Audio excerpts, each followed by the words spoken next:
की बोगस मतदान म्हणजे काय. आणि तो समजा बाहेर गावात राहतो आणि तो मतदान करायला येतो, तर हे बोगस मतदान आहे का, हा माझा पहिला प्रश्न.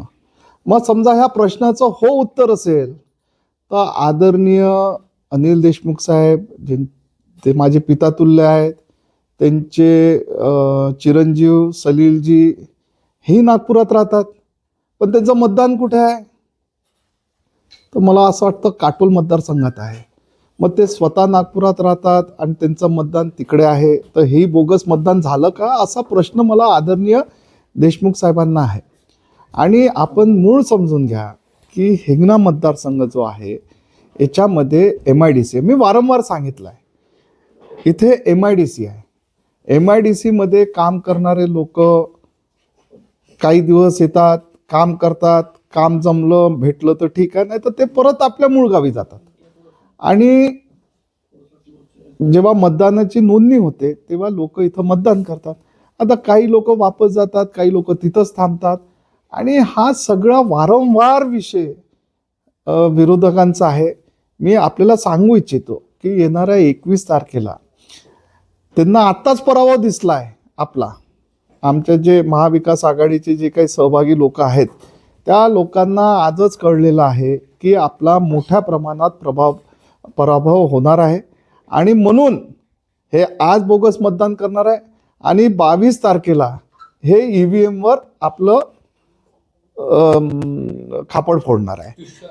आणि माझी विनंती आहे हे सगळ्या लोकांना एकदाच त्यांच्या कारकिर्दीमध्ये, त्यांच्याही पक्षाचे तिथे आमदार होते, मंत्री होते, मी वारंवार आपल्याला विनंती करत आहे की एकदा हा डिबेट झाला पाहिजे.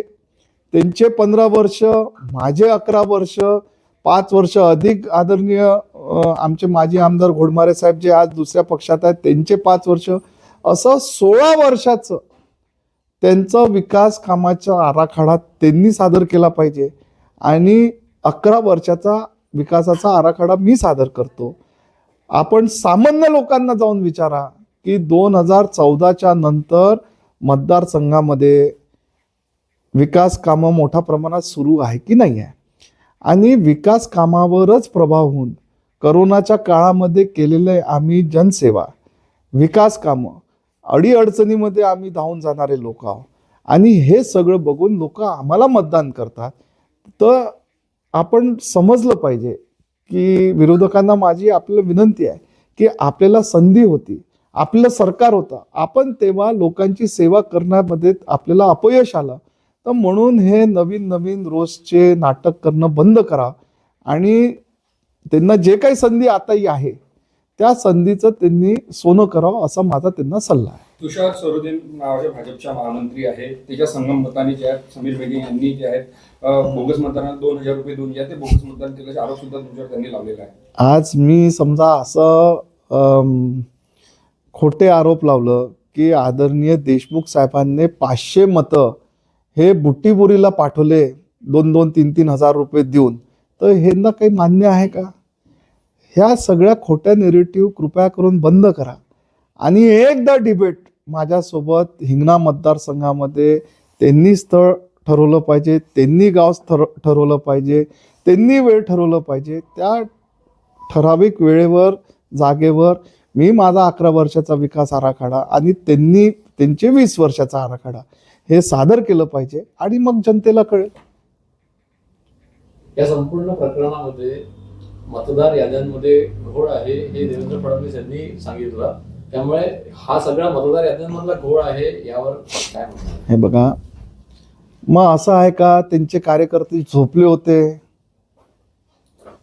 आज जेव्हा निवडणुकीची प्रक्रिया सुरू होते तेव्हा मतदार यादीवर आक्षेप घेण्याचं एक संधी असते सगळ्या पक्षाच्या लोकांना. मग तेव्हा त्यांनी का आक्षेप घेतला नाही असं त्यांना डाऊट आहे. तर तेव्हा आक्षेप घेतला पाहिजे असता, तेव्हा त्यांचे कार्यकर्ते झोपले असतील असं मला वाटतं. झोपले आहेत की नाही ते त्यांना ठाऊक. मग तेव्हा त्यांनी मतदार यादीवर आक्षेप घेतला पाहिजे असता आणि जे काही योग्य कारवाई असेल अधिकाऱ्यांनी केली असती. मागच्या 2 महिन्या अगोदर एकाच घरी 200 लोक आहे, एकाच घरी 200 आहे, आपण स्वतः सगळे आदरणीय लोक सगळे गेले होते. आपण शहानिशा केला होता. ज्यांच्या घराचे नंबर नाही त्या चुकीने 1 नंबर 2 नंबर 0 नंबर टाकण्यात आला नव्हता. काय होतं ते तुम्ही स्वतः बघितले. ते माजी ग्रामपंचायतच्या सदस्याचं नाव त्याच्यामध्ये 200 यादीमध्ये, एक BLOचं नाव त्या 200 लोकांच्या यादीमध्ये. एक कुठेतरी फेक नरेटिव्ह आणि आपला पराभव हे स्वीकारला पाहिजे आणि त्याच्यावर चिंतन करून त्याच्यावर काहीतरी चांगली योजना हे लोकांपर्यंत पोचायला पाहिजे, ज्याच्यानी जनहिताचे कार्यक्रम त्यांच्याही माध्यमातून झाले पाहिजे, अशी माझी आपल्या माध्यमातून त्यांना विनंती आहे. तुम्ही आव्हान कराल त्यांना की जर अशा मतदार असेल तर ते सादर करावे? डेफिनेटली केलं पाहिजे, पण मला सादर करून फायदा नाही. नाही, त्यांनी सादर करावं जर असं कोणी. बिलकुल केलं पाहिजे. आणि पण तरी निवडणुकीच्या प्रक्रियामध्ये आक्षेप घेण्याचाही एक कार्यक्रम असतो. तेव्हा त्यांना जे काही आक्षेप तेव्हा करायला पाहिजे होता ते आज काय करतात आहे. कुठेतरी पराभव त्यांना दिसून आला म्हणून आतापासून खापड फोडणं या विरोधकांना काम चालू केलेलं आहे.